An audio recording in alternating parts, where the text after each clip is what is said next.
And we're back with another episode of Before You Buy, that show where we give you some straight up gameplay and our first impressions on the latest games releasing. And today, it's me, Jake, and we're talking about Ghostwire Tokyo. Now, this is a Bethesda-published game exclusively for PlayStation and PC, developed by Tango Gameworks. Now, Tango is a very talent-stacked Japanese team that has most recently given us Evil Within 1 and 2. Ghostwire Tokyo is a very different game for them. A very creative one that I'm personally a little bit mixed on, but I think it'll have some fans. It has some moments worth highlighting.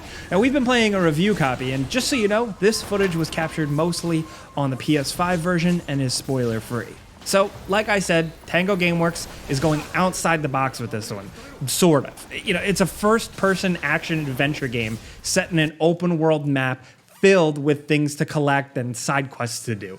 Definitely something you've heard of before, right? Now, you might love or hate that type of game, but throw in the Tango Gameworks spin on it, and it gets a bit more complicated. It's like a first-person Doctor Strange Ghostbusters game where you wander the completely abandoned streets of a realistic Tokyo, fighting ghosts, but like shooting them with your magic finger blasts, and hopefully collecting some lost souls along the way. Now, I found a lot of it to be a little repetitive after a while, but just the way they do things still managed to keep me going and interested enough. They didn't go full on horror here. They kind of embrace like the fun, wacky, goofy side of horror. And it's got some really cool moments that are unique and embrace some Japanese elements in some different ways. I just think the gameplay mileage might vary from person to person. So this game takes place in Tokyo where everyone suddenly vanishes. Like they're trapped as lost souls for a bad guy's ritual thing, and you are Akito.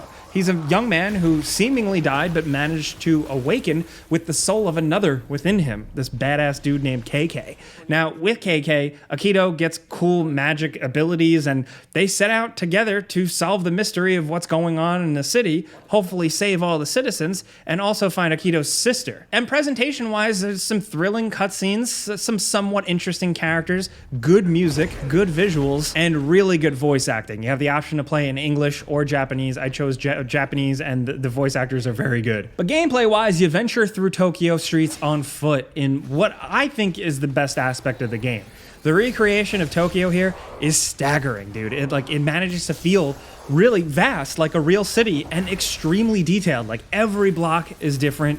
Every district has a different vibe, and all of it looks pretty creepy and unsettling as everything is abandoned, and all that's really left over here are like abandoned cars and people's clothing and personal items on the floor. It does a good job of walking this weird line of it being like, ooh, what if everybody disappeared? With it also actually feeling like an attack, and that's essentially what it was. It's cool. It's very different. Now, it won't be long before you come across some enemies and engage in the combat.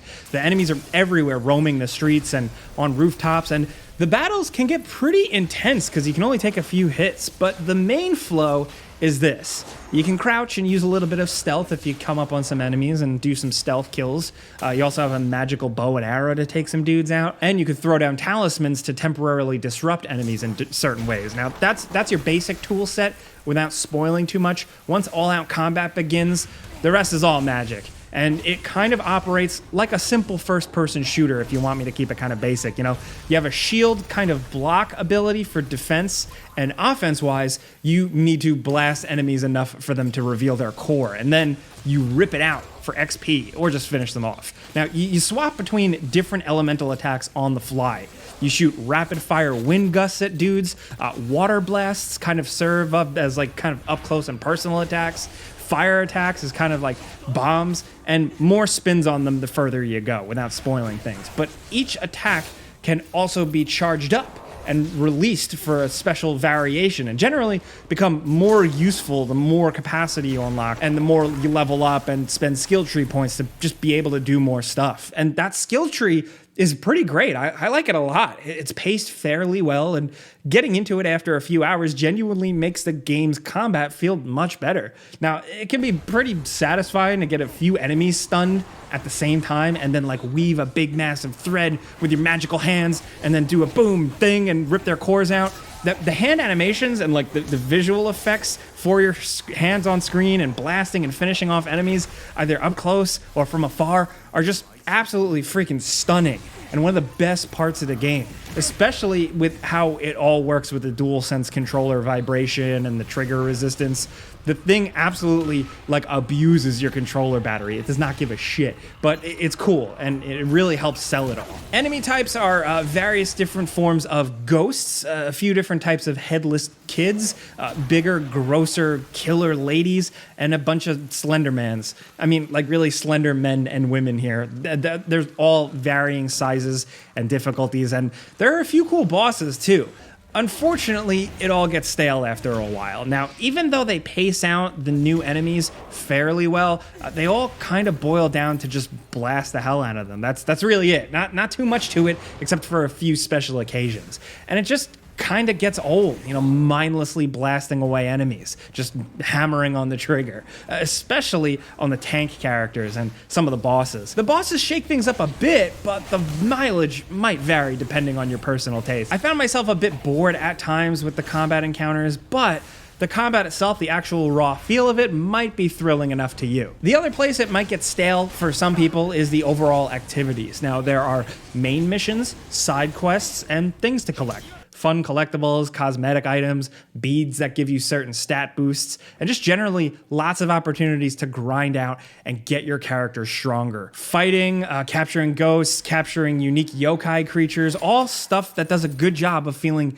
connected to this whole Japanese ghost fantasy lore. But there's a lot of it and it's pretty endless, and it's either there just to keep you busy and kind of, stretch things out, or level up and get your character stronger. There's not too much other stuff. Like the cosmetic stuff is cool, but it doesn't necessarily grant you many abilities. Although, side note, I will say the cosmetics are pretty cool. I went from having kind of like a quick stop 7-Eleven jersey to a cool hoodie looking like a hype beast to just kind of making my character look like John Constantine with a trench coat. There is some good stuff there at least, but the main missions are obviously the highlight. You typically go into interiors and get to experience unique and wild moments like morphing hallways, trippy visuals, unique encounters with the bosses, and even the occasional little spooky scare. Just some good old-fashioned good video game stuff where Tango is doing their thing, and I think doing it pretty damn well. Now, that does bleed into the open world, too. There are a few cool details and secrets to find, and really cool art direction and sound design, down to little details like how the streetlights change colors during a fight, to the way the weather comes and goes, and just atmospheric effects. I like it. Now, the side quests are a bit more 50-50. You find ghost NPCs, you talk to them, and get a task to help them pass on, and for you to get some souls so you can level up, really, that's it. So some of them are quick and in the immediate area, and some are more involved and require a bit more doing and journeying. Some show you some cool places you'd otherwise not see, and some are just kind of like a silly waste of time. I didn't hate the side quest writing or structure, I just didn't like all of them. Like I said, 50-50 for me. I think some people might dig them though, because they do a good job of embracing urban legend and horror vibes here and there, and some of them are really worth it. The world is large, like I said, and filled with icons to find and things to do. The map can be covered. You can, of course, toggle and not have the map be cluttered, but that's the main thing. You definitely want to explore a bit to get stronger and level up, but a lot of the progression is tied around finding certain magical gates and then purging them. You have to purge them because they usually spread fog around areas of the map and basically act like a barrier. If you go in too far, you die. So you need to explore, glide upon rooftops, and find these gates to get access to areas where the missions are. Some people might find it all to be open world filler and padding. Others might find it just addictive or worthwhile enough. I feel it's just okay. Good, not great. After absorbing like 50,000, 100,000 souls in the environment and seeing that I still had so much more, I did kind of ask myself, like, what am I doing here? But what really helps a lot of the flow and padding, at least, is just what I said earlier, the sheer creativity of it all. The story and characters are simple, but the tale and the lore they build is unconventional and cool enough to keep you interested.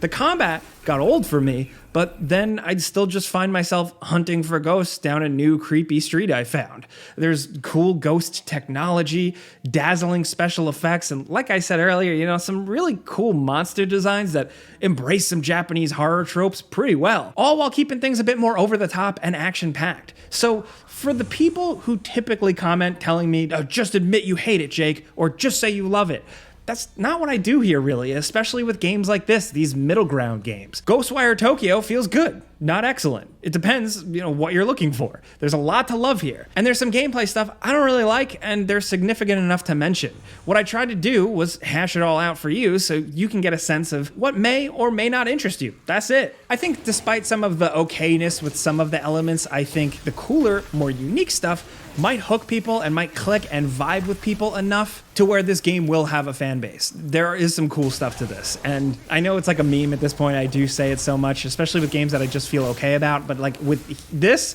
I do really feel like a sequel to this game could kick ass. There's a couple of ability and world traversal things I would really like to see, and if Tango Gameworks gets another shot at this like they did at the Evil Within 2 compared to the Evil Within 1, I'm there for it. But that's it before you buy. You know how this goes by now. I give you some pros, some cons, some info, and some personal opinion. And now I want to hear your personal opinion down in the comments. We're putting this out a little bit before the game releases, so really we just want to hear your expectations. Is this something you're into? Is this type of horror, or this more action, cool horror, something you're into? How do you feel about the developers behind these games and what they've worked on previously? Let's talk about anything Ghostwire Tokyo down in the comments. There definitely is a lot, so hit us up. Hopefully this helped you out though. It maybe steered you in a good direction. If it did, clicking the like button is all you gotta do. It helps us out and we would really appreciate that. Also, consider subscribe. Actually, no, I'm not gonna say to subscribe because 7 million of you have. So I'm pretty sure everybody that would have subscribed already has subscribed. If you are here and you're one of those 7 million, thank you. We just hit that milestone. It's crazy, so cheers. But hey, I'm Jake Baldino. Thank you guys for watching. We'll see you guys next time.